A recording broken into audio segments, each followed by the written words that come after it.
either. Okay. So if there is Prashanjit, can you Yeah, can you yeah. The thing is that I can pay close to Dr. Kumar, I can clearly hear you. Maybe there may be everyone having maybe some internet issue. So if some participants are unable to hear, they can write it down in a chat box. They are having our maybe WhatsApp number as well. They can ping us. But for the time being, Dr. Kostu, we can hear you. You can proceed.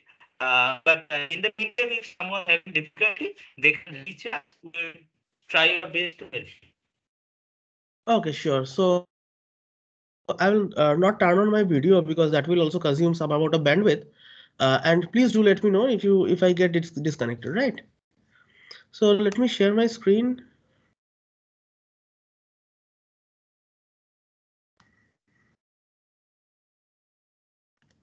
I'm sharing my screen. Is it visible completely? Can you see my screen? yes, we are properly audible. Yes, your slide also visible to us. Okay, thanks. So let me start in case how to minimize this. Okay, no, thanks. So in case if you have any doubt, so let's first of all thanks a lot to Dr. Prasenjit and Arnab. Um, thanks for providing me with this very nice opportunity to be here today and to have this talk.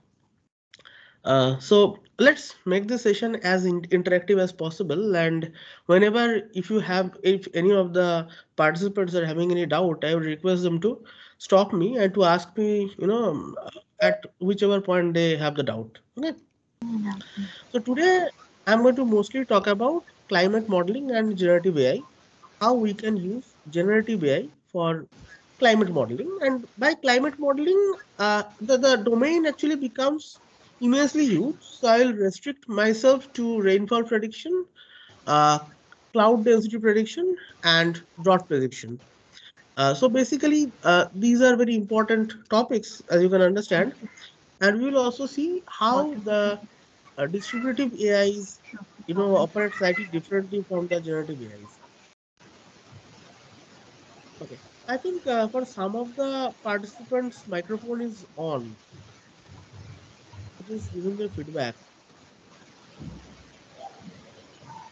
Dear participant, kindly turn off your mic if you have to say something, and then only turn it on. Thank you. Thank you for your cooperation. Okay, thank you. Thanks a lot. So definitely, I don't work a lot on sustainable development. I primarily work on generative AI. There are multiple PhD students, under my supervision who are working on transfer learning with the help of generative adversarial networks. And I have also, scholars who are working on transfer learning. So my, domain of research is primarily machine learning. But today I'm going to discuss how we can use AI for sustainable developments. Now, why so basically we are running out of resources, right? And the situation is getting bad every day. There is energy crisis, there is climate related crisis. That's why the United Nations have created 17 sustainable development goals, and they have created these goals in 2015, and each country should try to achieve those sustainable development goals. Now, if I look at those 17 sustainable development goals, we will see that there is this climate action, right, which falls under SDG 13. Definitely, so basically, we need to try to find out new technologies or methodologies so that we can achieve these sustainable development goals. Now, definitely for the other goals as well, we can adopt generative artificial intelligence. But today, I'm going to primarily discuss how we can use this generative artificial intelligence for climate action or to achieve SDG 13. Okay.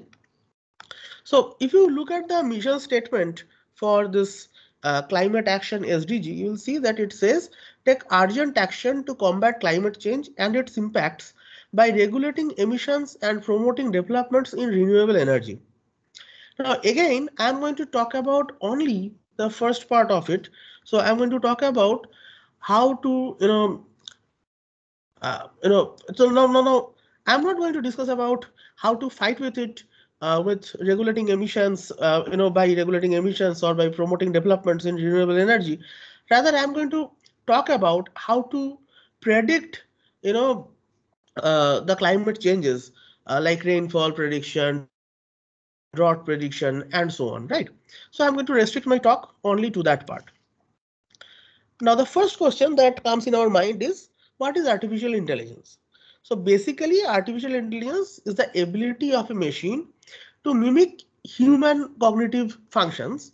Now, these cognitive functions might include problem solving, decision making, learning, and so on. So whenever a machine attempts to mimic human intelligence, we call it artificial intelligence. Now, in older AI-based agents, people used to hard code the rules, and those rules were, typically suggested by the experts. But later, people started learning those rules or mining those rules from data, and then this entire domain of machine learning came in, right, where you need to learn a model from the data. Now, when this machine learning battle started, literally, we could see that there were a lot of discriminative artificial intelligence models. Now, what are discriminative artificial intelligence models? Typically, suppose I want to check whether a person is having cancer or not. So I might ask for a set of attributes or patterns, or a set of attributes or features, and by looking at those feature values or feature vectors, I might try to say that this person is having cancer or not. Right. So it's basically, I'm trying to predict how much rainfall will be there tomorrow. I'm trying to predict, will it rain or not? So these problems typically comes as classification problems, regression problems. So when I talk about classification problems, I'm assuming that the target variable belongs to multiple classes, and I need to predict the pattern comes from which classes, right?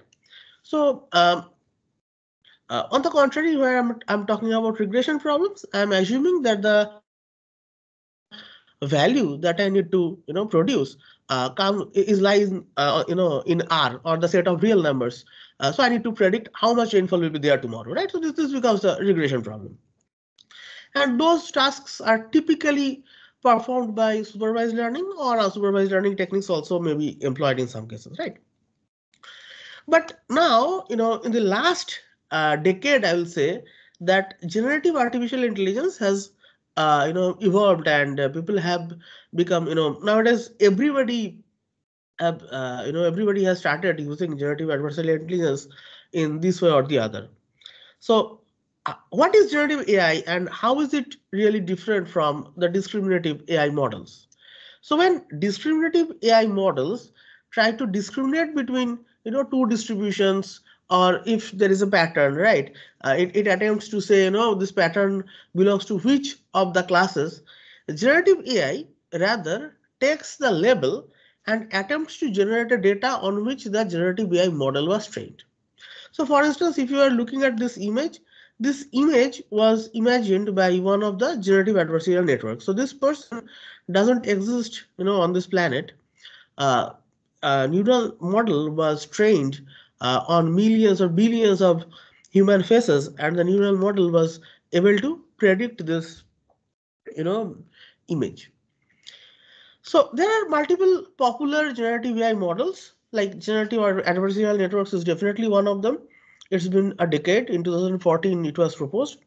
There are variation autoencoders, there are autoregressive models, and this generative pre-trained transformers, lately they have, they have started,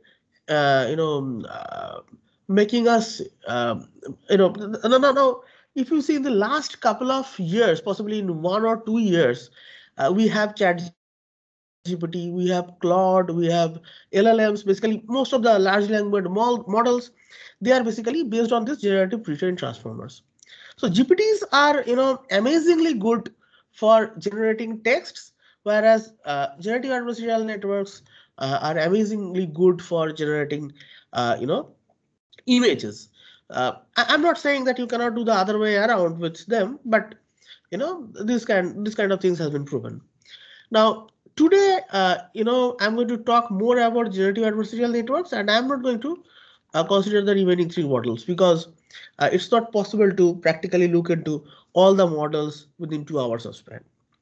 And from this talk, I would expect that the participants' takeaway will be well understanding about generative adversarial networks, as well as to understand how we can use generative adversarial networks for climate modeling, which can help in achieving SDG 13. And I will also give you some future prospects of research where you can do your own research and see how you can contribute in the same domain. So the first thing is that what kind of tasks can be done with generative adversarial networks. So there is a task called image to image translation, right? So suppose you are speaking in Hindi, I am not speaking, you have typed something in Hindi and I am converting that Hindi text to English text. So that's basically a translation task, which is basically a language to language or a text to text translation.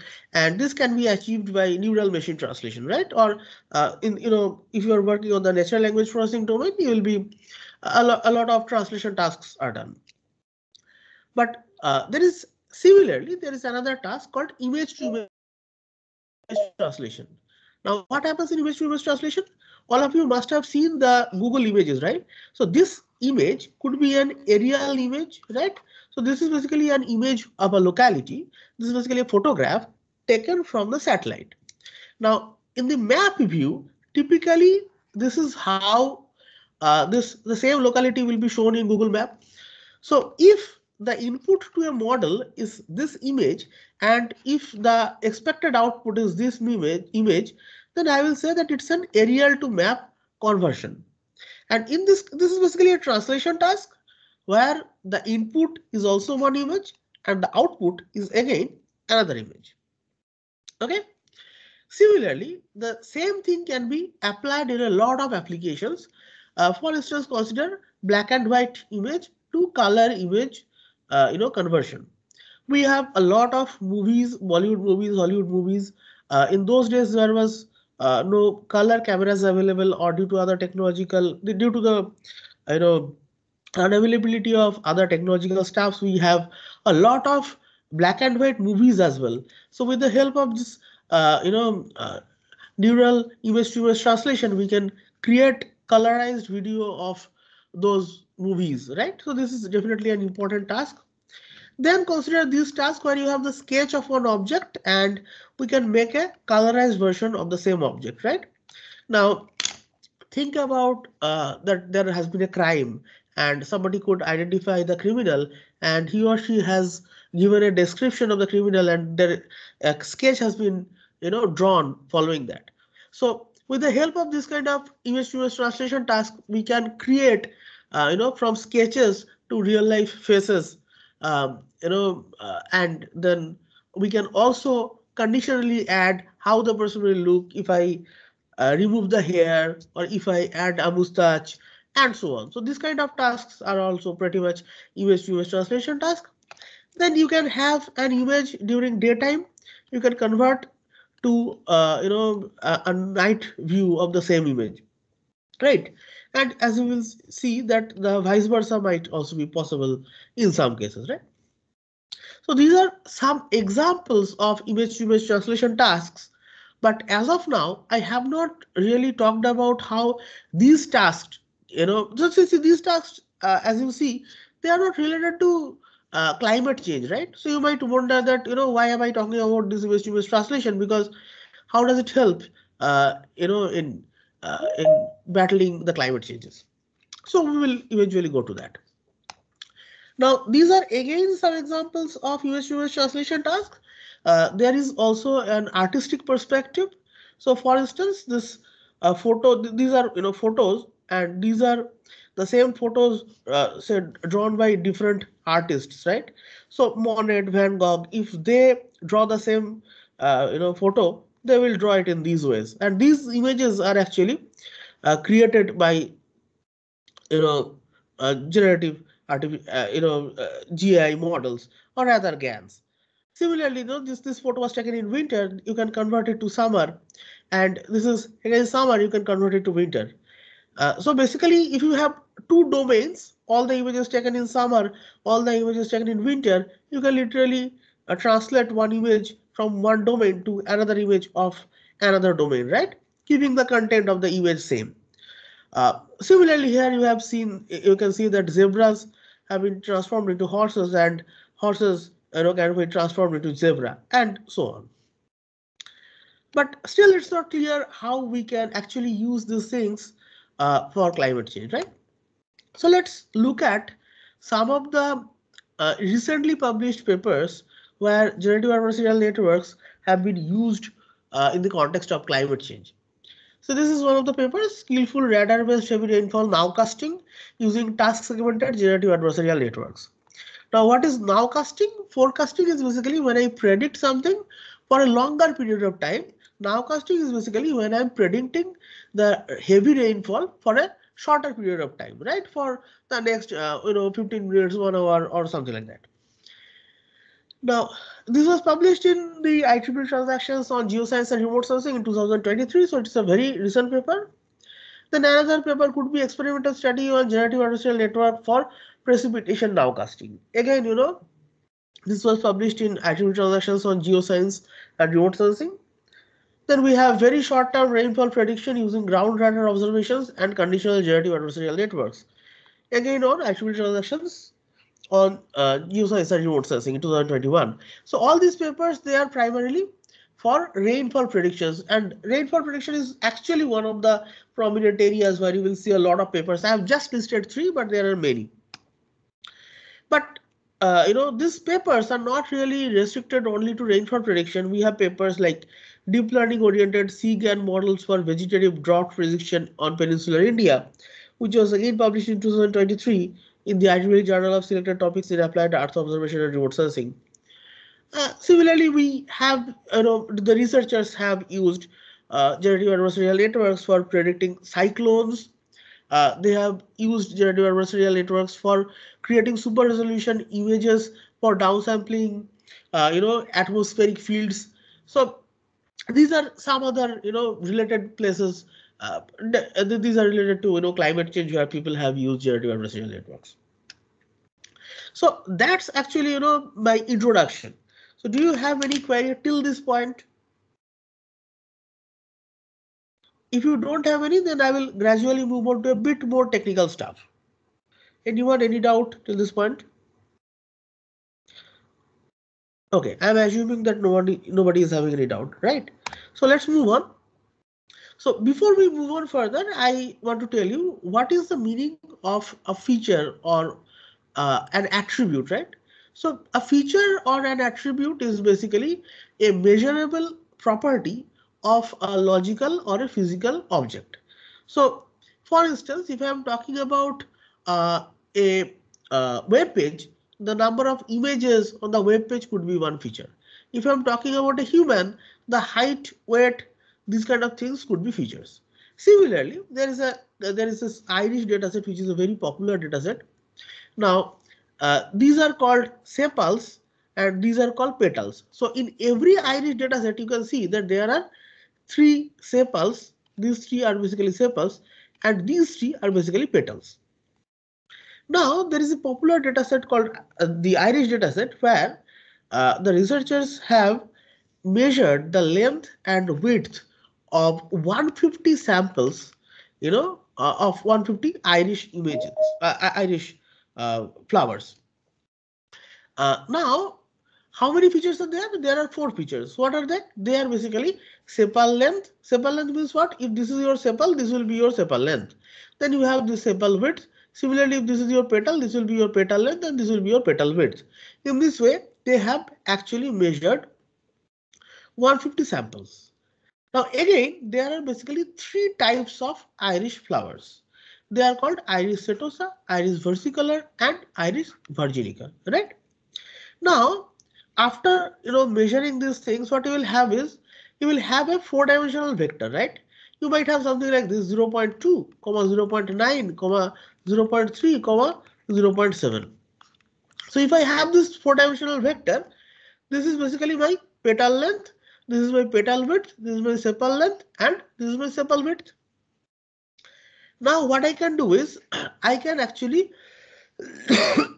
excuse me, I can actually take any two of these 4 features and I can create a scatter plot. So for instance, if I take sepal length along the y-axis and if I take sepal width from the x-axis, I will end up with getting this figure. If I take sepal length along the y-axis and if I take petal length along the x-axis, I'll get this figure. And in each of these subfigures, 3 different colors, red, green, and blue, have been used to indicate the samples from different groups or different classes. Now you can see if I consider this image only, see this one red group which indicates Iris setosa is sufficiently different from these 2 groups, right? Which are basically versicolor and virginica. So an AI model may try to learn a discriminative function like this, right? So this will be your fx, where x is a vector, x has 2 dimensions. The first one represents petal length, the second one represents, your sepal length. Now, if I know this x, I'll be able to predict y. Y is equals to fx, and in this case, y indicates the class level. So if I get, suppose this is the decision boundary and this is fx, then what happens for this part of the area, you have fx greater than 0, and for this part of the area, you have fx less than 0, right? So one possible way of doing this could be to train a discriminative function fx. Now, this discriminative function is called the decision boundary. You can use a neural network to draw this decision boundary. You can use a support vector machine to draw this decision boundary. So different machine learning models can be used to learn such a decision boundary. Okay.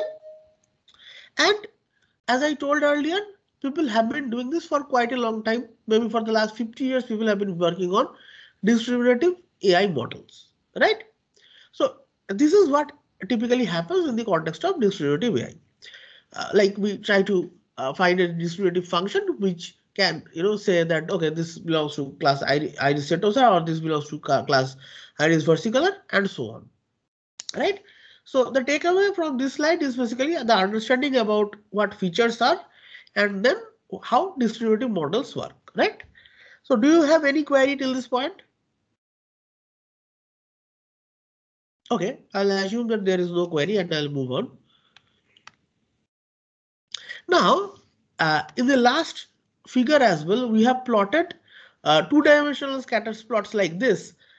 This creates one group and this creates another group. And you can see that there are some parts where you have a bit of overlapping as well, right? Now, this is a 2D scatter plot. This is a 3D scatter plot, right? And in this way, we can try to visualize 2D or 3D data. If I go for higher dimensional, so how did I get this scatter plot? Suppose the point is 0.2, 0.4. So till along x I went 0.2 units, along y I went 0.4 units. So for instance, if I talk about this particular point, the coordinate will be somewhere around maybe 6.3 and 6. It could be something like 6.3, 6, right? Because along x it's 6.3 and along y it's 6. Okay. Why I said this understanding about scatter plot is important, because this point onward I am going to talk about artificial data, and I'm going to use the concept of scatter plot, right? Now let's try to understand how this real world distribution looks like. So for instance, suppose I have taken the figures of apples and oranges and maybe banana, right? So I have apples, I have oranges, and I have banana. So banana will be typically yellow, oranges will have the orange color, and apples will typically be red, right? Now suppose what I have done is there was this one apple was there, but what I did is I took only a part, of the skin color. And in that photo, so this how do I save photos? This is basically, we create a, kind of like grid, right? So basically an image is basically nothing but a matrix. And each matrix basically, so an image is basically what? It's basically 3 two-dimensional matrices. One is basically your R plane, one is basically your G plane, and one is basically your B plane, right? Now let us assume that I have taken only 2 of the coordinates, red and green, right? So I have taken only this red and green, pairs. Now, and let us assume that I have considered only 1 pixel which is lying on the fruit. So if I plot along the red plane and along the the green plane, what will happen? The bananas will come somewhere closer, the oranges will come at some place, and then the apples will come at some place, right? So what does it mean? It means I took, basically, suppose this is my banana, this is my apple, and suppose this is my orange. It means what? I took the photo of one orange, and then I basically, chopped off only 1 pixel from there. From that, I took the red and green plane, and when I plotted over here, I possibly got this image. Is it clear till this point? Anyone, any doubt? Okay.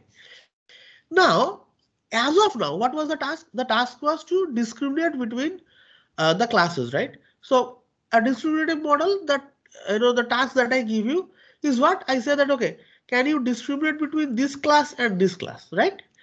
But think about another task where I'm asking, can you draw an image of an orange?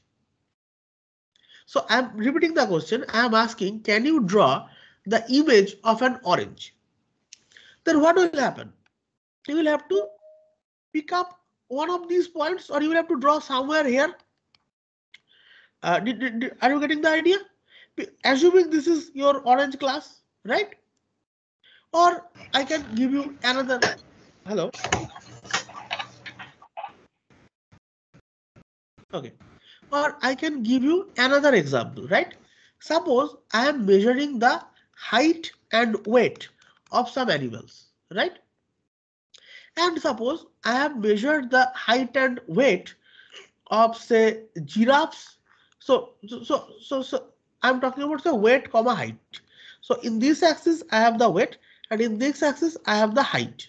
So suppose these are my giraffes, these are giraffes, these are my cows, and these are basically elephants. So as you can see, elephants are way heavier and they have a higher height than cows.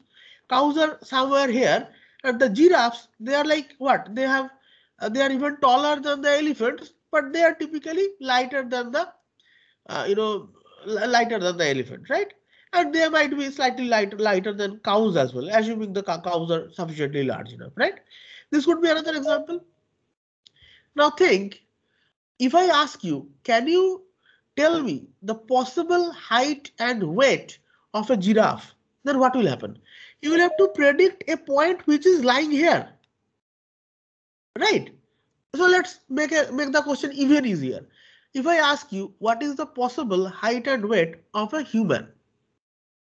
Now, if you tell me, okay, height of the human is 5.5 feet and the weight of the same person is, say, 73 kg, I might trust you, right? I might say, okay, this is possible. But if I ask you that, okay, give me the height and weight of a person, and if you tell me, okay, the height of the person is 9 feet and the weight is 1 kg, is it reliable? No, because so what happens? This 5.5, 7.3 is actually coming from a distribution. The sample belongs to a distribution, but this particular point doesn't belong to the same distribution. Got it? I mean, a person who is 9 feet long and the weight is only 1 kg, you will never have such a person. Or what if I say the person is rather 19 feet? The height of the person is 19 feet and the weight is only 1 kg. We say no, that's not possible, right? So the task over here is to predict the sample, not the distributive function, or not to tell us the class level. Fine. Now the question is that how can I actually model a distributor, right? So before I go further, let's try to model a distributor. Let us assume that there are only two classes, right? There are only two classes. So let us assume that this is your class 1 and this is your class 0, right? This is your class 1, this is my class 0. Let's make this assumption. And if I talk about a vector x, x will look like how? x1 comma x2. So x1 comma x2 is basically the coordinate of the vector x. Now what I can do is I can train a function fx, and fx is always in the range 0 comma 1, right? So if so x basically, f basically, kind of like a mapping which is r cross r to 0 comma 1. I can have such a mapping f. This f could be a neural network where in the input node you have two nodes. In the input layer you have two nodes, and in the output layer you have only one node, and this node is a sigmoidal node. So this could be one possible way of creating the network. Fine. Now what I will do is I will take all the samples which are coming from this set. Let me denote these samples with x, and let me denote these samples with, say, y, right? So how can I make a loss function? I can say the expected value of x, then for this I want to predict 1, right? So I will say 1 minus f of x plus the expected value of y into sorry, here I'll have to put square into 0 minus f of y square. And then this could be the loss function, and I can minimize this. So how do I model this in real life? What I'm going to do is I'm going to take some samples from here. Maybe I took 10 samples from here, and I took 10 samples from here.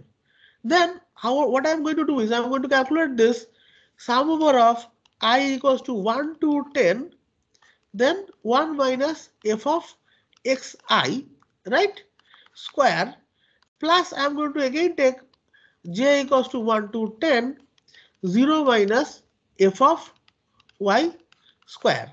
And if I minimize this thing, right, and since I said the expected value, I can write 1 by 10, I can write 1 by 10. If I minimize this thing, I'm minimizing the loss function. So eventually what will happen? If f is a learnable function like a neural network, when this loss is minimized, f of x will be equals to 1. See what happens. F of x becomes 1, then this part is minimized, and f of y becomes 0, then this part is minimized. Yes or no? So this is how I can model the loss function for a discriminative model, right? Now tell me, do you have any doubt till this point? How I can actually, and this kind of loss function is called a mean squared error loss. Anyone, any doubt?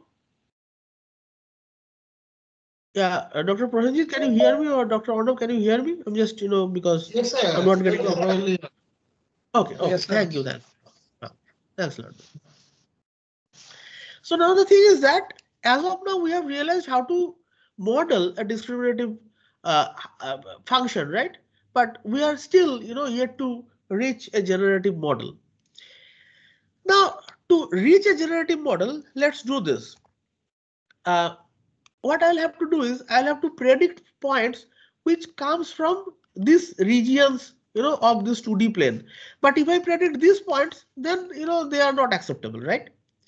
But unfortunately, I don't have any means in computer science to generate samples which will follow this distribution. So what I'm going to do is I am going to follow any possible distribution which I can, I can take a Gaussian distribution, I can take a multivariate Gaussian distribution, I can take a uniform distribution, and from that distribution we can use random numbers, to generate samples from that distribution. So for instance, you have this rand function in C, right? Then in Java, you have java.util.random, and that might help you to generate random, points. So if I generate, and then inside this java.util.random, you might have next Gaussian, which will give you a Gaussian number, right? So what I'm saying is that if I suppose, generate noise, right, following a Gaussian distribution or a multivariate Gaussian distribution, what will happen?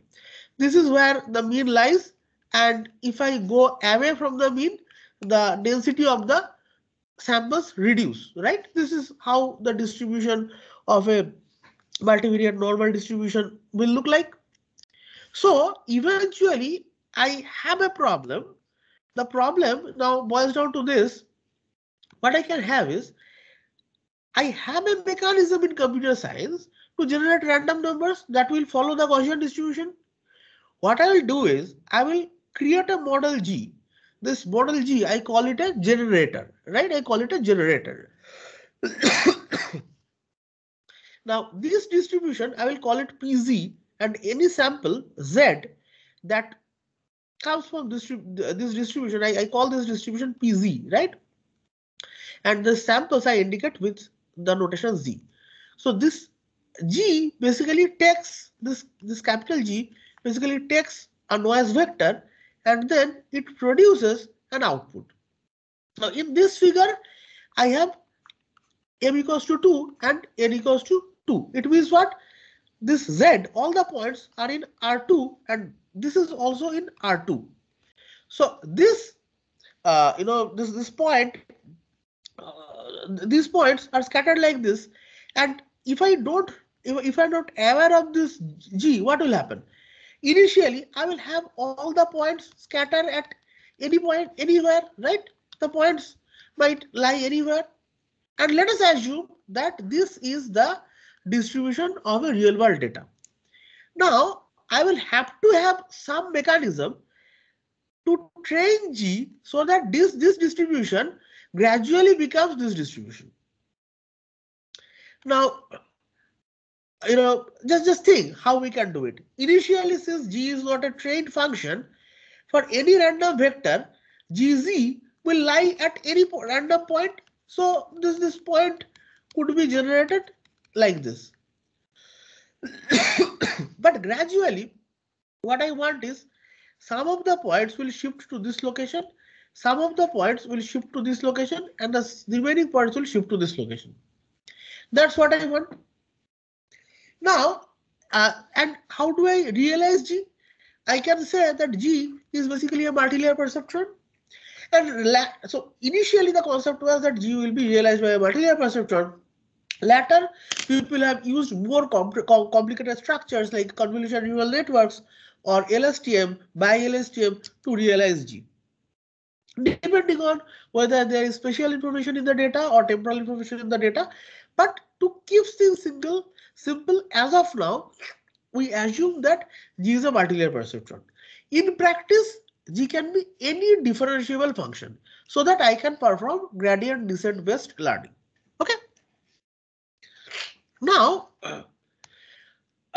let's think about it in this way. Suppose I am the generator, right?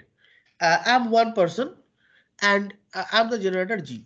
And suppose you are you are another network D.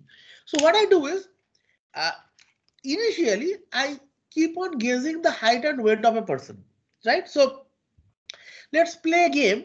So I want to play a game with you. I'll keep on saying the height and weight of a person, and you will have to tell me whether the person really exists or not. So if I say the height of a person is 19 feet and the weight of the person is 1 kg, you will say no, it's not possible. There cannot be a person who is 19 feet tall but whose weight is just 1 kg. And then what will happen? You will win the game. Why are you winning the game? Because you are correct, right? But suppose, think about me. Suppose I am 5 feet 3 inch tall and my weight is say 90 kg, right? So there might be a heavy person like me who is like 5.3 inch and who is like 90 kg. Now, if I keep on increasing the weight, if I say that the height is 5.3 and the weight is 200, at some point you will be confused, right? You will not be able to say whether a person really exists or not. But if I say that the height is 5.3 and the weight is 73 kg, you will say, yeah, it's pretty much possible that it's possible, right? Now think, if you are the person who is going to judge whether I made up the sample or I literally measured one person and then I reported the height and weight to you. So what I'm saying is that I, being the generator, tries to create fake samples, and you, being the discriminator, tries to find out whether the generated sample is real or fake. Okay, so let's see how it goes. What I'm saying is that I'm the generator G, I'm here, and you are the distributor D. So initially what happens? My guesses are horribly bad, right? I might generate samples from these regions as well, right? From all these regions, I'll be able to generate samples. But it will be easier job for you to tell whether I'm lying or whether I'm telling the truth. Now think, suppose I tell you that, okay, this is the height and weight of a person, and you tell me, oh, it's not possible. So what I can, what I can understand is that, no, from this region of this area, if I again pick up another point, you will tell, no, you are telling a lie. So what I'll try to do, I will try to generate samples from those regions where I have higher chance of, winning. So literally we are playing a two-player game where my objective or the generator's objective is to fool the discriminator. And who are you? You are again another neural network. So I am one neural network, you are another neural network. So this discriminator is again a very complex function. It's a very complex learnable function. And typically, excuse me, we can learn D with the help of multilinear perceptron, or we can realize D with the help of a multilinear perceptron. But there is, no guarantee that that is the only way possible. You can use convolutional neural networks, you can use LSTMs or other, more advanced, networks with multiple or different types of layers to realize D and G. So what I'm just saying is G and D are differentiable learnable function. That's it. And their natures are complex enough to model the real pattern hidden in the data. I think one of the participants is not on mute. Okay, thank you. So, is it clear till now what I'm trying to say? Yes, sir. Okay, thanks. Now the question is that we have an idea about what has to be done, but how do I mathematically model it, right? So, to mathematically model it, first tell me, how can I mathematically model this discriminator D? What I can say is that, can I make this assumption that D predicts 1 for real images and 0 for fake images? So what I said is that, see, what I just said is, this output from D will be either 1 or it will be 0. So it will be 1 if the input to D is coming from this distribution, or if the input is basically a real height and weight of a person. So suppose the real height and weight of a person is 5.3 feet and say 73 kg, as I have explained earlier. Then suppose this is the point. Then what will happen? D will say, yeah, it's correct. But suppose I give a point from here, right? And this point is maybe, maybe 2,2. It means 2 kg, 2 feet height and 2 kg weight. The D will say, no, 0. Right? So see, what happens is that these points are fixed and these points can actually move. I mean, this is just to show that the final status will be, in the final status, these 2 points must be similar. These 2 distributions must be similar. But initially, this point will be anywhere. And as I keep on going, what will happen? This point will start shifting the remaining points will start shifting to these regions, creating a dense, some density over those areas. Okay. So if I say that the output is D, is the point is coming from here, and the output is the output is 1 if the point is coming from here, and the output is 0 if the point is coming from here, how can I model it? Tell me, because we have just now learned it. Something like this, the expectation of x is coming from px. X is coming from px means what? The point is coming from this is the point x. X is coming from px, right? Then what? 1 minus f of, now I don't have the function f here. What I rather have is d of x. I can say, this square, right? Plus there has to be another component which will be expected value of a point which is coming from here. Now how do I write it? I actually can sample z here. So I can say that z which comes from p of z, right? Expected value of z where z is coming from pz. It means I took a point here. Then what I'll do, I will insert this point into this neural network, which will give me a point here. So what is this point? This point is basically my g of z. If this is z, this is my g of z, right? Then what I will do, I will take this point and I will insert this point here. So the final point that I'm going to get here is what? D of g of z, right? So 0 minus what? 0 minus I want d of g of z square. The earlier how I modeled the discriminative function, I have modeled it in the same way. See? So the loss function becomes what? The loss function becomes expected value of x is coming from px, 1 minus d of x whole square plus z8 coming from pz, 0 minus d of g of z whole square, right? Why? Because we are expecting dx to be 1 if x is drawn from px. We expect d of g of z to be 0 if z is drawn from pz. Right? What is this? This x. This is basically a real image. And what is this? What is this g of z? G of z is what? It's a fake image. And what did I say? That the d will predict 1 for real images and 0 for fake images. Is it clear? So then this is the loss function with respect to d. Now tell me, to train d, I need to minimize it with respect to d. Is it clear till this point, whatever I have discussed as of now? If you have any doubt, tell me. Because this is pretty simple. This is exactly how we calculate the mean squared errors. Anyone, any doubt? Okay. I'm assuming till now you don't have any doubt. Now you tell me, if this is so, how can I train G? What is the objective of G? G is trying to make D full, right? So if this part has to be minimized by D, this part, the same part, has to be maximized by G. Try to understand.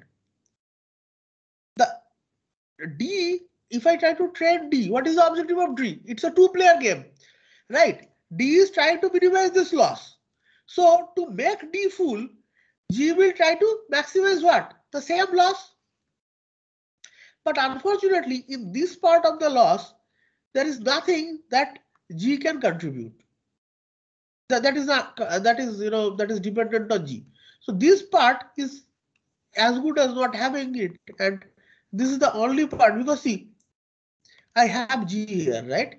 So if I do the gradient descent, this will have some impact on G. Or if I try to gradient descent this part, none of this part is actually dependent on G. There is no G here. So this part is gone. I'm left with only this part, right? And exactly this is a loss function for the generator. And with respect to the generator, this loss has to be maximized. See, the distributor tries to minimize the loss, the generator tries to maximize the loss. Anyone out till this point?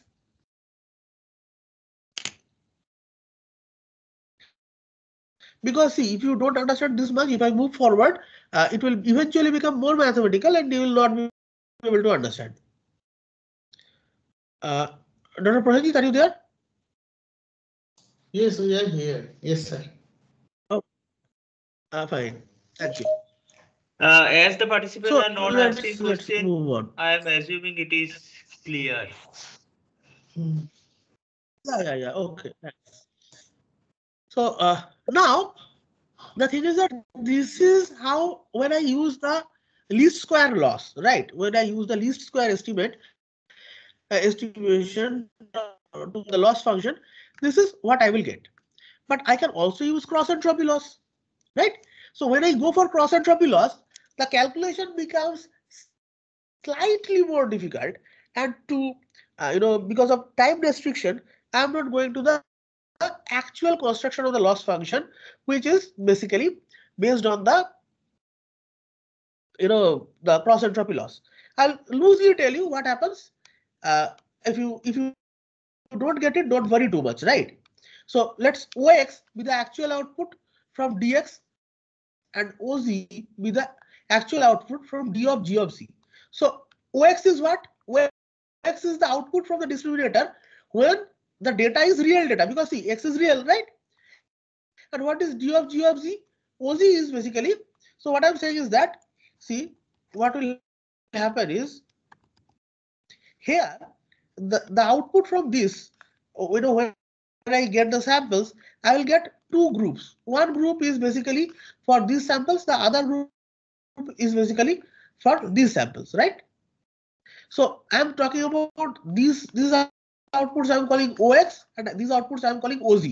And this distribution, which I obtained after D, I'm calling the distribution of these samples as P of OX and the distribution of these samples as P of OZ. Okay, this is what I'm saying. Now, OX is in the range 0 to 1 because what is OX? OX is the output from a neural network, and in the last layer, I might have basically a sigma node predicting the probability, and OZ is similarly 0 to 1. Again, it's predicting the probability, right? Now, what is the target in this case? For one of them, the target is 1. For the other one, the target is 0, right? Now, if you see carefully, here I have used square brackets. It means what? OX can be any value in the range 0 to 1, including 0 and 1. So I'm talking about the closed range 0 to 1. Here I have used this curly brackets indicating it's a set with only two elements 0 and 1, right? So if the target is either 0 or 1, then what I can do is I can actually calculate the cross entropy loss in this way, minus the expected value when x comes from px, 1 into log dx. Why 1 into log dx? Because I have 1 when the data is what? Real. And I have 0. So 0 into when the data is not real. Sorry, 0 into when the data is real. And since this is, I have a 0 here, this part is gone. Now similarly, with respect to D of G of Z, right? What happens? See, we expect D of X to be 1 if X is drawn from Px. In the same way, we expect D of G of Z to be 0 if Z is drawn from Pz. So what does it mean? It means Z is drawn from Pz means what? I'm talking about fake samples. This is where I'm talking about real samples. So for real samples, I have 1 into log of D of X plus 0 into log of 1 minus D of X. And for the fake samples, I have 0 into log of D of Z plus 1 into log of 1 minus D of G of Z. So this, if I, because I have 0 here, this part is gone. And since I have 0 here, this part is gone, which, gives me only this part and only this part. And eventually I will get this formulation. So this formulation and the earlier formulation that I have shown, See, this is also a formulation that I have shown. I understand. I mean, I believe all of you must have realized this formulation. This is way easier to understand. At least to visualize, it's easier to visualize. To understand this, you need a bit of understanding about how this cross entropy loss is calculated. But even if you don't understand it, don't worry. Assume that this is the loss when you use the log, basically when you use the log, what do you call it? I'm so sorry.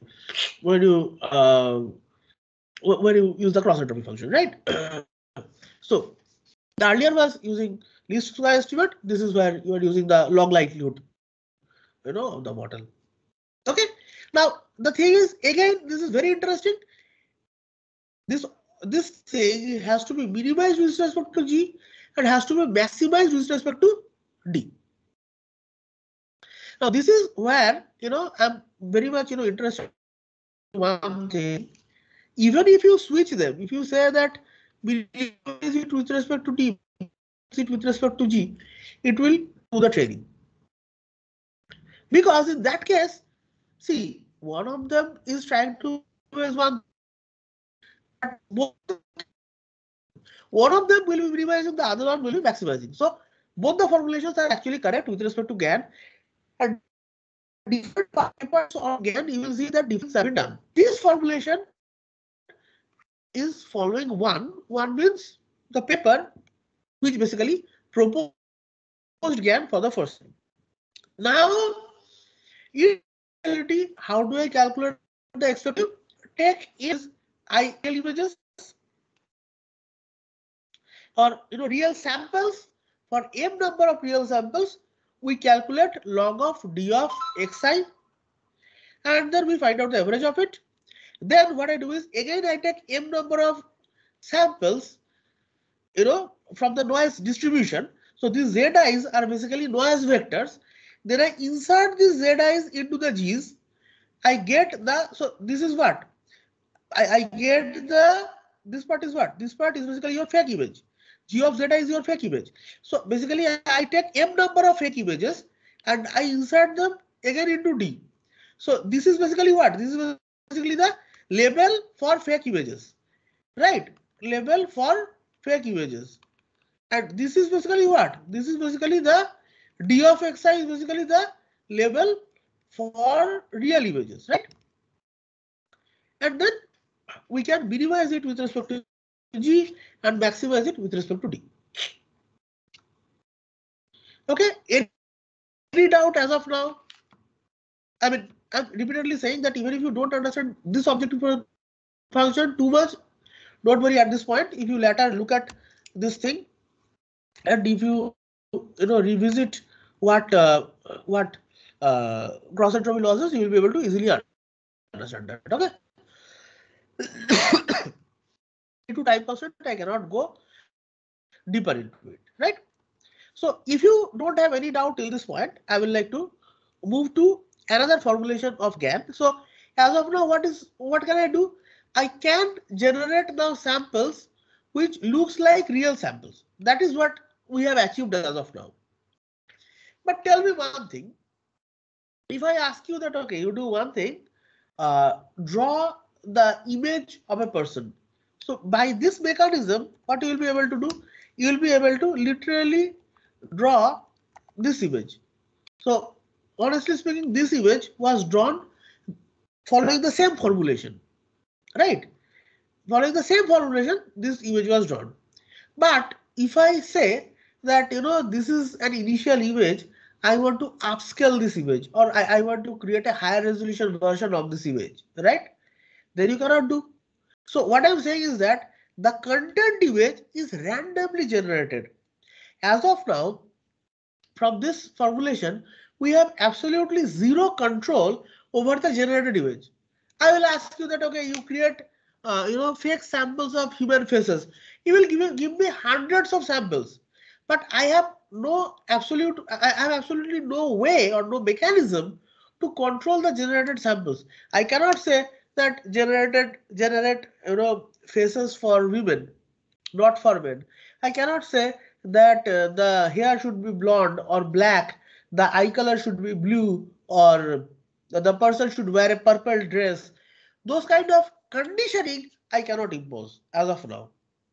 Another problem that I have seen is, what is the second problem? The second problem is that, uh, I mean, one thing is conditioning. The second thing is that, okay, let's stick to this particular problem, that how do I impose conditioning, right? So the next task that I am going to discuss is basically image super resolution. So anybody any idea about what image super resolution is? So image super resolution is basically, suppose I have an image which is of smaller size. Suppose the resolution is basically 64 cross 64. And I want to make it a larger image, maybe 640 into 640. So this is basically a 10x zoom. 10x zoom means along width and as well as along height, I am making a zoom of 10 times, right? So I am going to discuss how we can create images which are coming, with higher resolution. Okay, so that's the next topic. So in this case, what I am going to do is, I'm going to assume that, see, there are two images. One of them is basically the low resolution image. The other one is basically the high resolution image. So what am I trying to do is, I have one small image.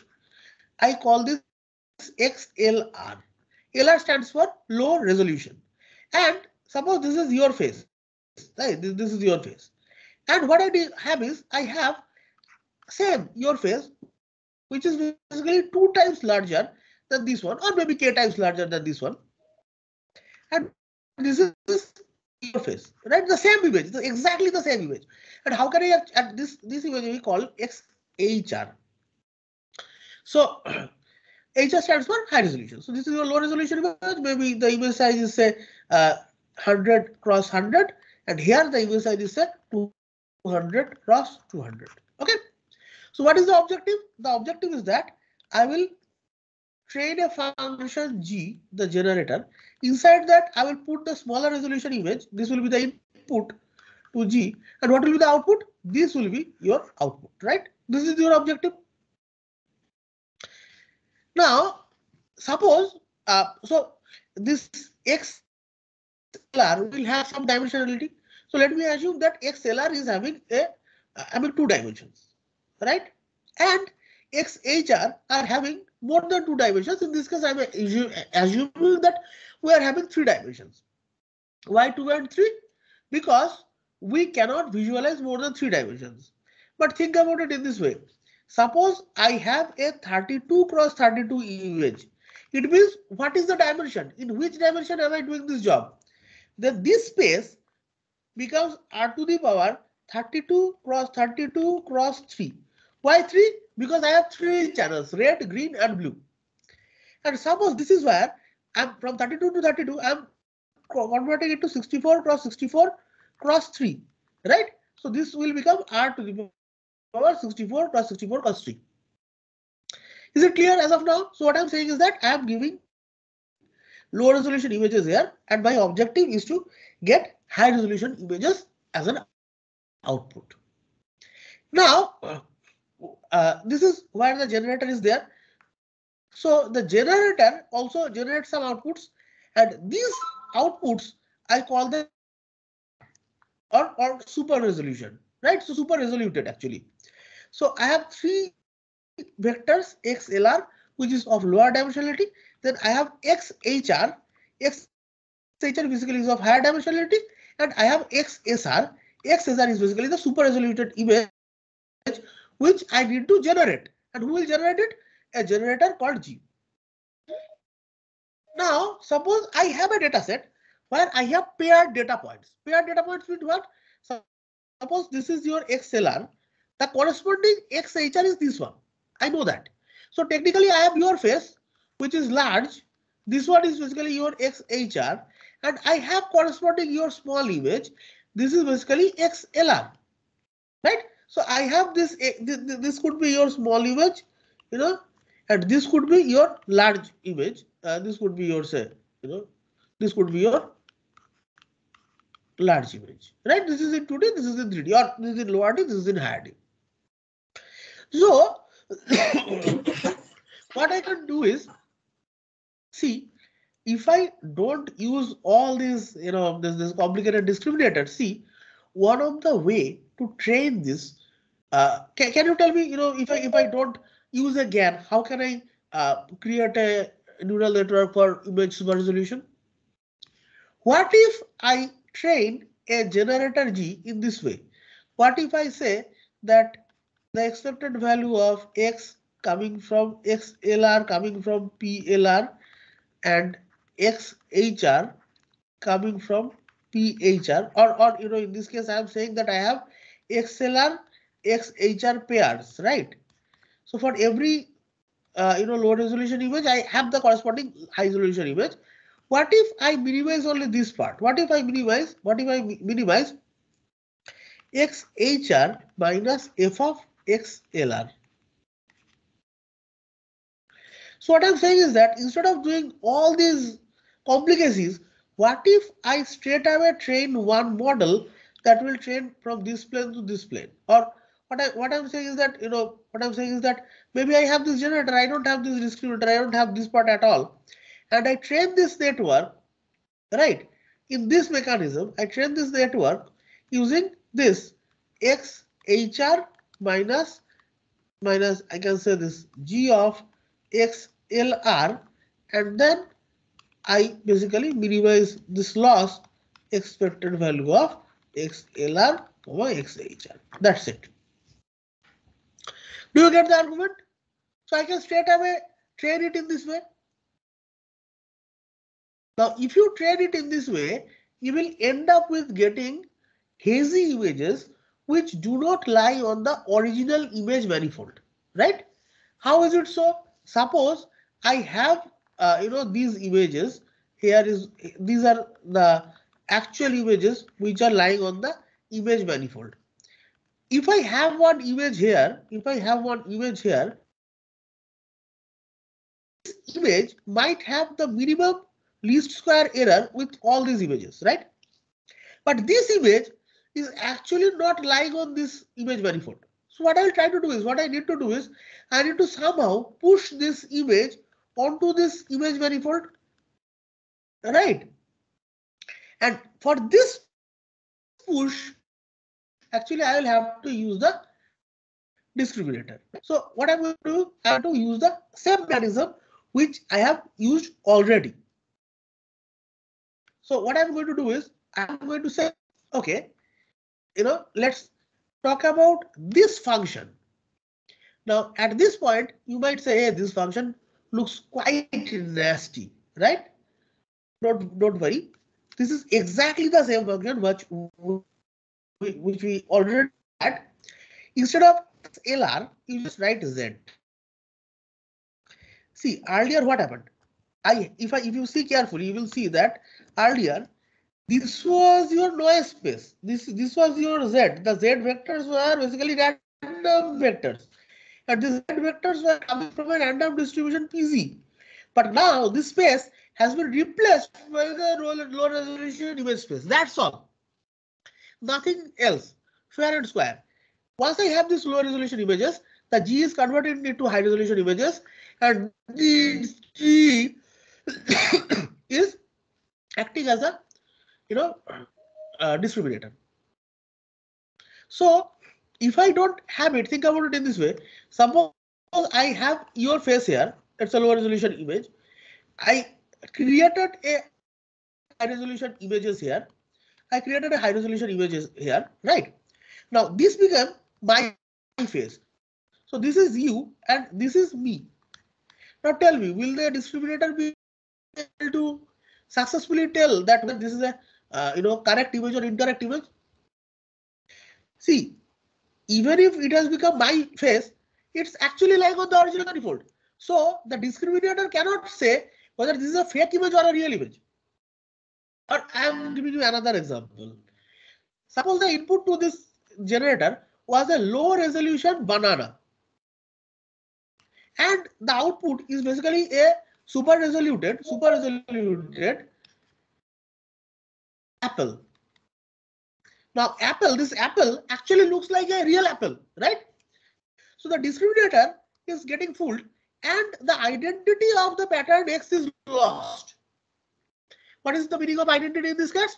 It was a banana. So after this conversion, it has to be a banana. It cannot convert it. It's a apple, right? So to preserve the identity of the actual image, we need an additional loss, right? And this additional loss will actually facilitate a straight away learning from this space to this space, right?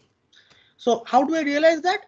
We realize it by minimizing this content loss. So we take this XLR XHR pair and then we find out the distance between XHR and G of XLR, right? So see what is the G, what is happening here? I have this point which is my XLR. When I put this point into G, I got this point which is my G of XLR. And I already have this XHR and I am aware of that. So what I am doing is I am basically minimizing the distance between these 2 points as well.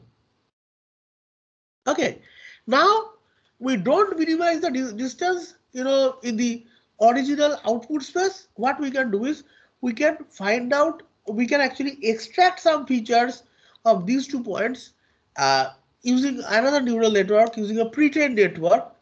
The original authors actually used a VGG19 network to extract the features from those images, and the extracted feature space, they found out whether these 2 samples are lying together or not, right?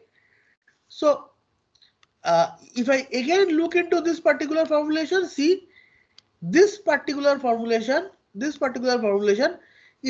is very similar to the old formulation that you had.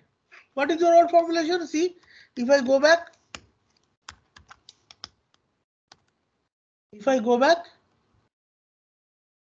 this is your old formulation. I'm talking about this formulation. What I'm saying is that here, instead of writing X, write XLR, and here, extremely sorry. Here, instead of writing X, you write XHR, and here, instead of writing Z, you write XLR, right? And similarly, here this X will become what? XHR coming from P of XHR. This will become what? XLR coming from P of XLR. So this is not anymore NOISE vector. This is a low resolution image, right? And if I go further, see, you will see the same thing. XHR is coming from P of XHR log D of XHR plus XLR is coming from P of XLR. Our XLR is following the distribution P of XLR. I have log of 1 minus D of G of XLR, right? And this part is called the, content loss. This content loss is basically not calculated in the original feature space. Rather, the authors of the paper, of the SRGAN paper, which is in reference to, they extracted, they basically inserted those original image and the super resoluted image. So can you tell me what is this? What is this part?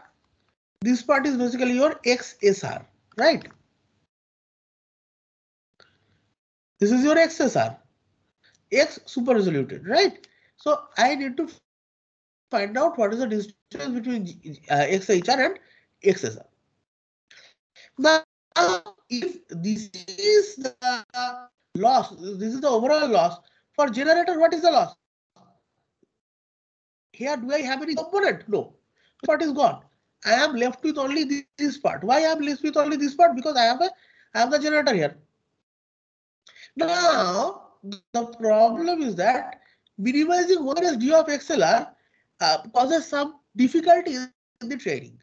Now, instead of doing that, what they do is they basically go for this loss function minus log of D of G of XLR. So instead of using log of 1 minus alpha, they use minus log of alpha.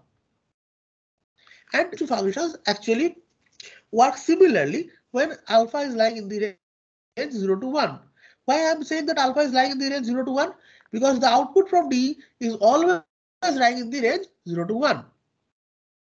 Okay, so you know, so now you have this loss for generator, and you also have the loss for distributor. The loss for distributor is the whole part, and you also have this content loss which is added to the generator because you have G here. Similarly, see in this loss you have only the generator, you don't have the distributor, right? So this part is not added to the distributor loss. LG means the generator loss, which is basically L content plus L generator. And if you talk about the LD is basically this loss. So this loss is basically this loss. They're the same thing. Okay. Now, any doubt in this point? When I write it in the form of equation, it might look quite clumsy and difficult at the first glance. But if you just ignore the equation part, if you try to visualize what is happening. Earlier, the input was what? The input was noise. Now I replace the noise space with the help of what? With the low resolution image space. So see carefully. What is happening here is, here I had noise. Here I had noise. It was a multivariate Gaussian distribution. Now what I did is I replace this with low resolution image space. So in the low resolution image, I will have some data like this, right? See, exactly that is happening here. Sorry, I went to conditional again. Now tell me, do you have any doubt till this point? The next topic that I'm going to discuss is basically conditional GAN, right? So before I go to conditional GAN, at least super resolution GAN, you need to understand. Otherwise, again, it will add one more variable to the whole thing, making it slightly more complicated. Anyone, any doubt? Okay, I'm going to assume that you have understood at least the philosophy of it. I'm not saying that you will understand the mathematics. Yeah, possibly somebody is trying to ask something. Is there any query? No, I think. No, I think either they understood it completely or they didn't get it. Even a bit. Anyway, and the latter one is of higher possibility. I'm just kidding. Anyway. So now the next thing is that I'm going to talk about conditional GAN. So anyway, I have only 30 minutes left. I don't know how much I'll be able to cover. I had a lot of materials and I was sure that I'll not be able to cover all of them. So anyway, but before I go to conditional GAN, can you tell me what is the problem in this super resolution GAN? Anyone, any idea? What is the primary problem in this super resolution GAN? See, the primary problem is that you need labeled data. I mean, there are two problems. One of them is definitely you need labeled data points, right? One of them is you need labeled data point. For every high resolution image, you also need a corresponding low resolution image, right? Now, if it would have been an image to image translation task where I have the face of me without mustache, and here I want to have a very heavy mustache, I cannot do it. Think about it in this way. Suppose this is an image where I have the face, I have your face who is not wearing any cap, and here I want to create a face where you are, wearing a cap. So in this kind of image to image translation, I will not be able to do it because it is very difficult to have paired images where you are not wearing the cap and you are wearing the cap. Or think, if I say that this is the photo of a place in winter, this is the photo of the same place in monsoon, right? So in winter there will be ice and all, the photo will be quite full of white element. In the monsoon there will be a lot of rain, so it might be lush green a scenario, right? So the lack of paired data is one of the problem why we cannot use straight away the principle of SR-GAN. Even though this was introduced for super resolution GAN, this philosophy or principle we cannot use for where we have unpaired labels, unpaired samples. So you need paired data for this. Another thing is that another problem is that suppose this is a low resolution photo of your face, right? So this G is pretty deterministic in nature. So for your face, I always get the same high resolution image, right? Now think about it in this way. Suppose this is your face in low resolution. So I have only this part which is indicating your hair, and I cannot actually see the each thread of your hair or each of the hair, individually they are not visible. But suppose I created a high resolution image of your face here. So your face has become larger. Now each hair must be, must be realized separately. Now see, there could be excuse me, there could be different ways how these hairs can be drawn. One possible way is to draw in this way. The other possible way might be to draw in this way. The other possible way might be to add some hairs here. So what I'm trying to say is that since this XLR is the only input, the output from G of XLR is always deterministic in nature. I cannot control the output from G. So to mitigate this issue, what happens is that in conditional GAN, what they do is in the generator, they insert both X and Z. Now, if you see this structure carefully, this is basically, see what happened when I talked about the initial vanilla GAN part, when I said that, okay, how to generate, something. See, this entire part was not there. Only this noise space was there. I was taking a sample from this and I was inserting this sample into G. So this output was basically G of Z. Why G of Z? Because Z is a noise which is coming from here. A G of Z is basically an output here. And then I was, this discriminator was checking either D of X or it was checking either D of what? D of not D of Y, because in this case, see, in this case I am calling this see, this X is gone, right? This Y, right? This is the real sample space here. So it was looking at either D of Y or it was looking at this D of G of Z. Then what happened? I say, okay, let's remove this part, right? When I talked about super resolution GAN, I said, okay, let's remove this part. Rather, instead of taking the, this noise part, let's consider a real world data distribution. And this part was actually replaced by XLR, which indicates the low resolution images.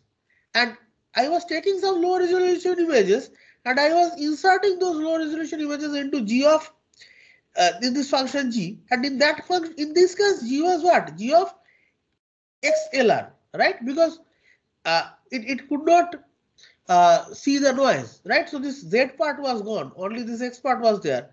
And again, the output was coming and I was making, the D was distributing between these two, right? But now, think about it in this way. What if there are two inputs to G? One is the low resolution image or the content of the image, and the other thing is basically a noise vector. So because there is some amount of noise added to the input, if I change the noise, what will happen? I will see the content will be preserved, but the output will vary slightly. Do you get it? So what I'm saying is that suppose here you have your face and you don't have hair, or maybe you have hair, but the hair is not very easily visible. Here I created a high resolution version of you, And then, excuse me, and then depending on how I change the Z, your hairs or maybe the color of t-shirt that you are wearing is changing. Do you get it?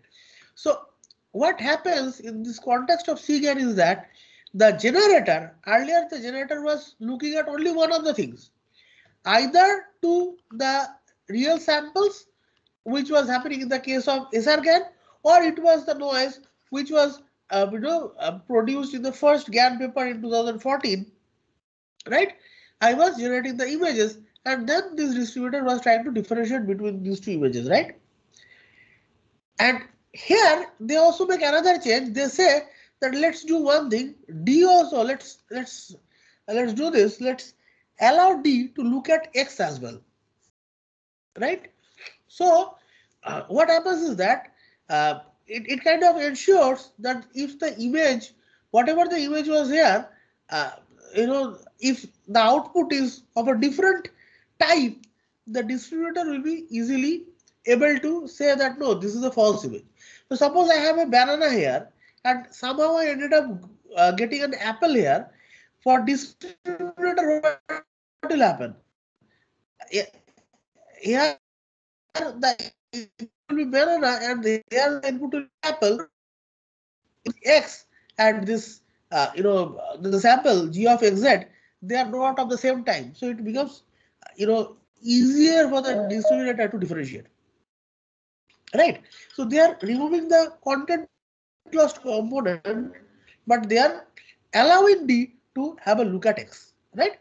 So what is the advantage of adding the noise? It removes the determinism. It makes the model non-deterministic. So for the same low resolution image or for the same content image, it will be able to produce different images, right? So the loss function is pretty similar. This is basically your content loss, and this is basically your the traditional GAN loss. What is the only interesting thing? If you go for the traditional GAN loss, see only this D was only looking at Y, but here the D is looking at X and Y, both of the things, and here G is looking at both X as well as Z. In the older case, what was happening? This X was not here, and G was able to see only one of X and Z. So if it was seeing only X, it was similar to SRGAN, and if the G was accepting only Z, it was like the vanilla GAN or the 2014, 2014, the first GAN paper. Is it clear till now? Now, if I summarize the whole thing, the summary is that when the only input is the noise vector to the generator, I get the vanilla GAN. When the input to the generator is another input image, I get the super resolution GAN. And if the input to the generator is basically both the input image as well as a noise, then it also adds some non-determinism in the function G. G is a deterministic function, but since one of the input is basically a noise vector, the output becomes non-deterministic. And then this literally can create some variation in the output image. Now see carefully, this concept can be enhanced further. The condition vector, this vector Z need not to be a random noise. This could be any condition. This could be features extracted from a text. And for text to image conversion, you can use this model.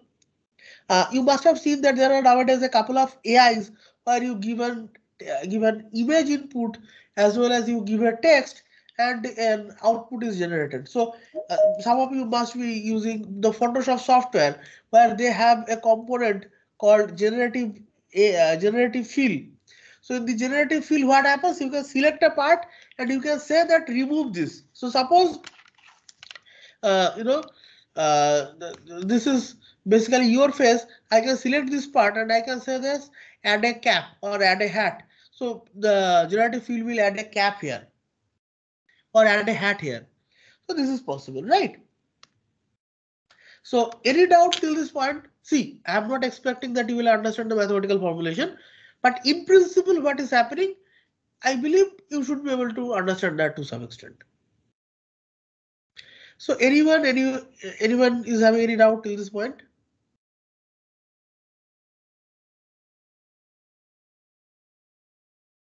Okay, I will take it as an yes. I'll assume that there is no doubt and let me move on. So a lot I have discussed with respect to generative adversarial networks with image super resolution, and also we have discussed about conditional GAN. But the question is that this was about sustainable development. This was about climate change. What happened to climate change, right? So let's see how we can use the generative artificial intelligence models that we have learned till now for doing some of the tasks that are related to climate change. So I'm going to discuss two works on that. The first work is titled Super Resolution for Downscaling Time Evolving Atmospheric Fields, and this paper was published in the Archival Transactions of Geoscience and Remote Sensing in 2021. Right, so it's a pretty recent, recent paper. So in this work, what they did is they basically see, this is basically the real weather condition of a particular region. Now, to process the entire data, it might take a lot of computational cost or space cost. So we can downsample this data. So this is basically a downsampled version of the real data. Now, given this downsampled version of the real data, they use generative adversarial network to reconstruct the data. Now, if you see carefully, you will see that this real data looks pretty, similar to the reconstructed one. Yes or no? See, here a lot of information loss was there, but from this, it could literally, to some extent, get back to this. See, so in this case, we can use the concept of image super resolution. So here, this will be my XLR. This will, can you tell anyone? Anyone, please tell me what is it? XHR. And what is this? In the previous context, XSR. XSR. See, yeah, this is the low resolution image, right? Given the low resolution image, I will have all these high resolution images so that I can predict this XSR, which is basically the super resolution image. So given this input, I need to train a model which will give me this output. And how will I do that? So what will happen? Initially, the output will be horribly bad, something like this. And then I will try to find out the difference between these two distributions. Eventually, I will end up getting an image which is good enough. Now, before going to the model, I'm going to show you some of the results. So this is basically a figure from this paper, right? From the paper 7, right? From this paper. And this is where they are trying to predict the rain rate. So this is with respect to time, how the rain rate is changing. So this is the real data. This is the downsampled data. And here in this work, they also used basically conditional GAN. So depending on the condition, they will get multiple outputs. See, depending on the condition, they will get multiple outputs. So what I'm saying is that suppose G is your generator, that is taking this one as the input, right? So this is what, sorry, I'm extremely sorry. G is taking this one as an input, right? This is what? This is your XLR. And along with that, G is also taking another input, comma, some Z.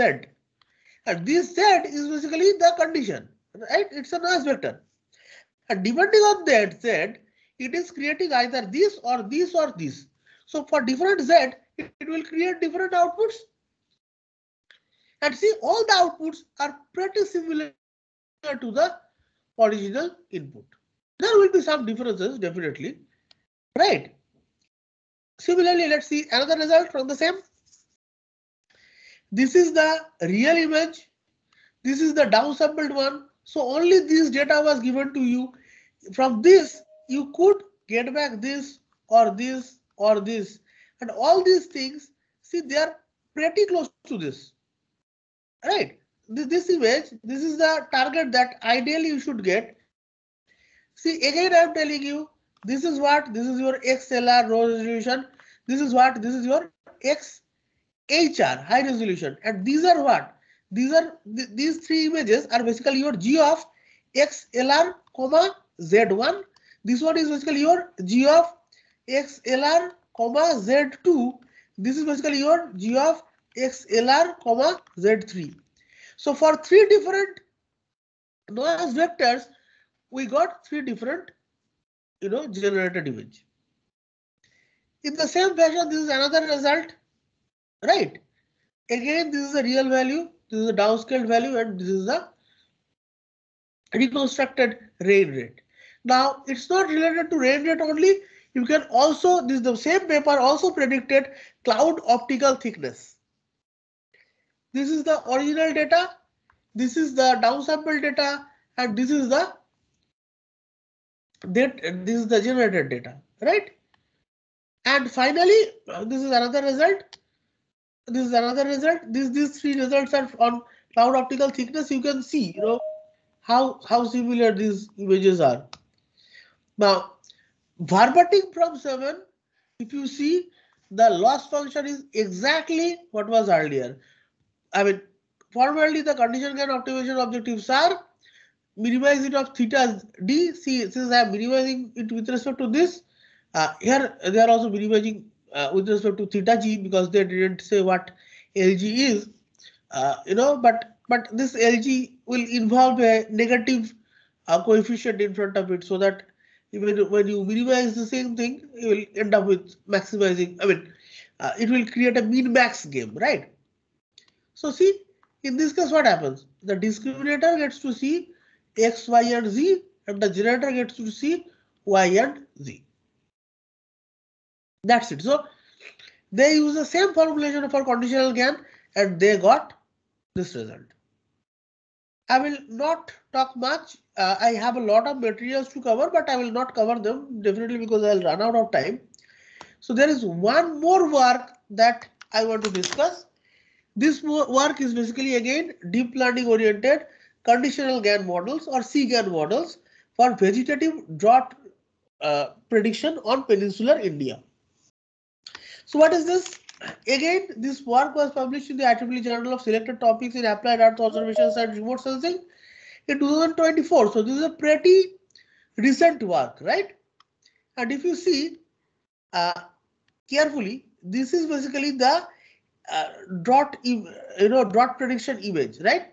So the input here was not exactly an image, rather the input was rainfall data and NOAA satellite data derived vegetarian health index. So there is something called vegetation health index, VHI values.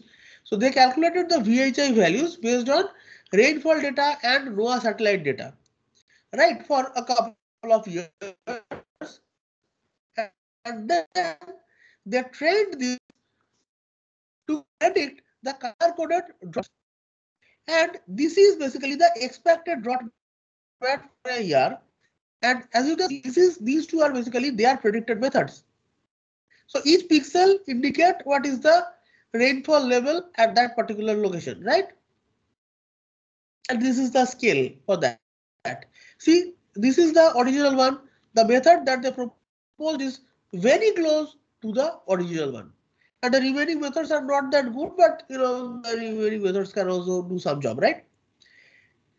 And so this is basically another example. It's for the state of Rajasthan. See, expected drought, and these two are the outputs that they got. See, they are pretty similar, and the remaining are basically from the other methods. Again, if you see, the interesting part is that you will see that you have the same loss function. See, the same loss function. I've copied ditto from their paper. G is the generator, D is the discriminator, Z is what? A random noise element, X is what? A real image, Y is what? The ground truth or the label image, right? So G of XZ is basically the image generated by the generator, or this is the fake image. G of XZ is the discriminator's output when the generated image is an input, and D of XY is the discriminator's output when the real image is an input. Now, these equations are exactly the same equations as I have already mentioned in the CGAN. The only difference is that CGAN used L1 loss, whereas this paper used L2 loss. The CGAN paper used L1 loss and they modeled this with the help of L2 loss. So if you read the CGAN paper, you will say CGAN paper is modeled with L1 loss, whereas this paper they have used L2 loss. That's the only difference. See, now the interesting part is that, yeah, I appreciate collecting the data and doing work in that, but they published it in a journal in 2024, where if you see from the perspective of the development of a GAN in both the papers, see, both of them are pretty standard CGAN papers. They just took two applications. Those two applications are also very related. One of them is basically related to drought prediction. The other one is basically related to rainfall prediction. They provided the data. Now, an interesting part is that on the internet you will get a lot of implementation for this CGAN. You can take any of the implementations and you can literally straight away apply those data sets and you will end up pretty decent results. And if you validate those results, there is a plenty of opportunity that you will end up with publishing something related to this. And to be honest, this discussion is not only related to climate change. A lot of tasks can be converted into image to image translation tasks. If you see what is happening here, each pixel value is indicating how much cloud thickness will be there, right? Similarly, think you can use it in healthcare. You can use it for processing say breast cancer data, right? You have those mammography images, right? Or maybe the fMRI scans. So you can use the same mechanism over there, and there are, I mean, if I don't restrict myself to climate change, I can show you plenty of papers that are related to healthcare. In fact, wherever there is an image which is of type some sort of heat map kind of thing, and you have a lower resolution version of the heat map image, and you want to get back to the high resolution of the heat map image, you can use this technique, right? So I'm already, it's 4:53. I think I'm pretty close to the end of this discussion. So I will not discuss further. I will just tell you what was left, which I did not discuss, right? So I thought I'll discuss cycle GAN. Now, what is cycle GAN? As of now, what is the drawback that we have not, we have not solved? I said that we need paired data, right? So basically, see, while I did all the training, I always required data in pair. I always required what is the desired output, right? XLR, XHR pair. Now think about it in this way. Suppose I am willing to have a generative model which will take your photo today and it will predict how you will look like after 10 years or after 15 years. Now, how will I get such paired data samples? It is so difficult to get, right? But can I, but see, suppose your age today is 30 years. After 20 years, your age will be 50 years. Now, if I say that I need, say, 1000 people, I need their faces, how they look like today, and then I need their faces, how they look like after 50 years, getting a paired data is pretty difficult. But what is easy is to get hundreds or rather thousands or millions of faces of the people who are 30 years old today. and it faces of about 50 years old today. But in that case, the samples are not paired. So wherever you don't have paired samples, how will I do the task? So this cycle can be used to solve that, but unfortunately due to lack of time, I will not go into that. So this cycle GAN is basically, you have two domains and you use two generators and two distributors together.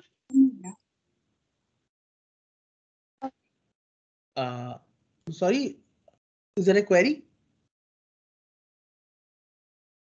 Okay, in the same way, so I will skip the cycle GAN part. I also thought that I will talk a bit about cycle GAN. What happens in cycle GAN?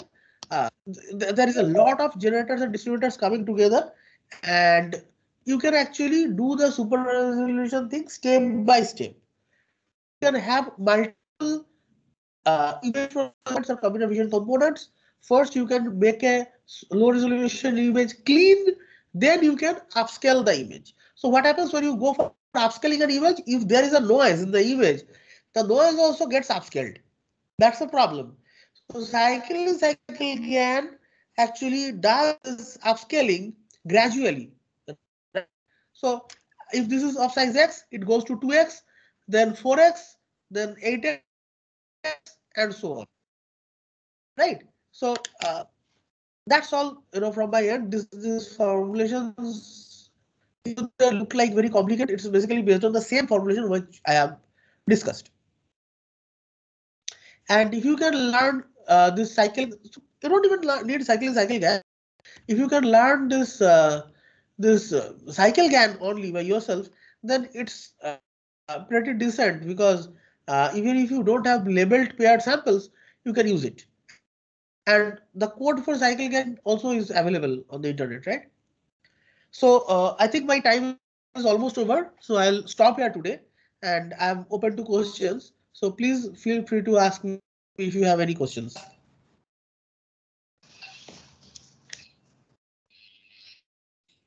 Is there any queries from that participant? Thank you, Professor Costa, for delivering a very interesting topic. So any queries from the participants end?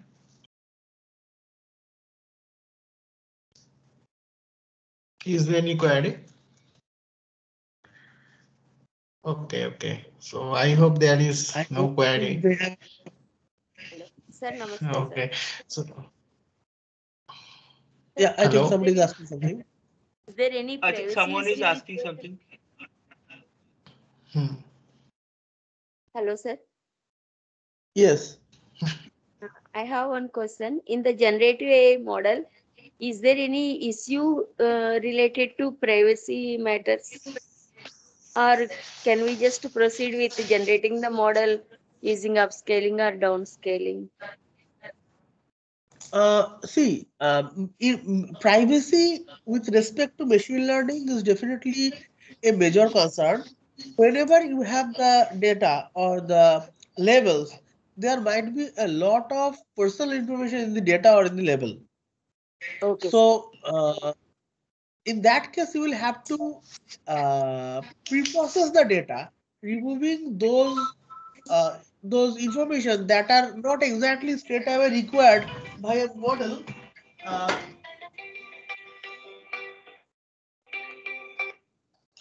So that's one thing. And if you go for federated learning kind of framework where you have a lot of clients, trying to learn together, you will see a lot of security and privacy issues. Yes, there are security and privacy issues, but to be honest, even when I work, I typically don't deal with those security and privacy issues. We assume that the data is already clean. We have the data that I have is already, the personal informations are already removed. Now, so say I'm giving you one example. Suppose I want to think about this thing. Now, to generate this space, the AI model must have been trained on numerous human faces, right? And those human faces, they are real world people. So their faces were literally used to train the model. So there might be many people who didn't want to, train their model. They didn't want to use their face to train the model. Or think about it in this way. Suppose I'm talking about fingerprint generator. Then you need the fingerprint of thousands or millions of people. Now people might not be interested in giving their fingerprints. Sir. So yes, they are there. Okay, sir. Thank you, sir. Thank you. Thank you, sir.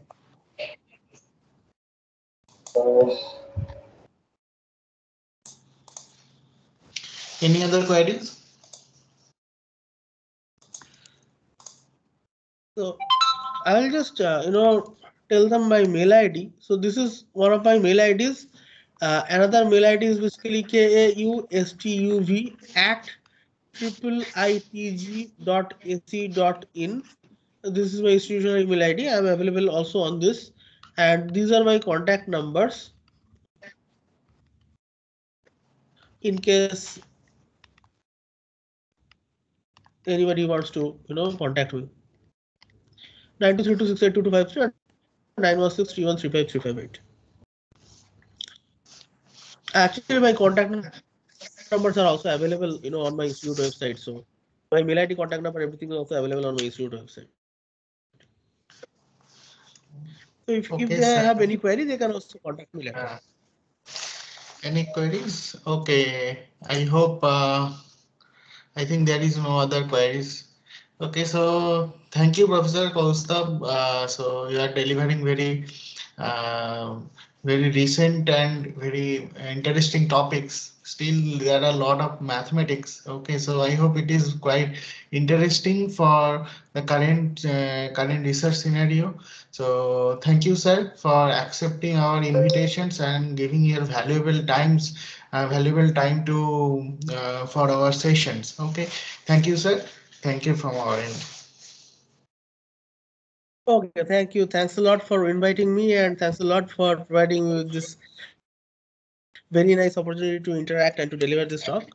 Hope to see you soon, possibly in person, because everything has become online nowadays. So kind of impossible to meet. Yes.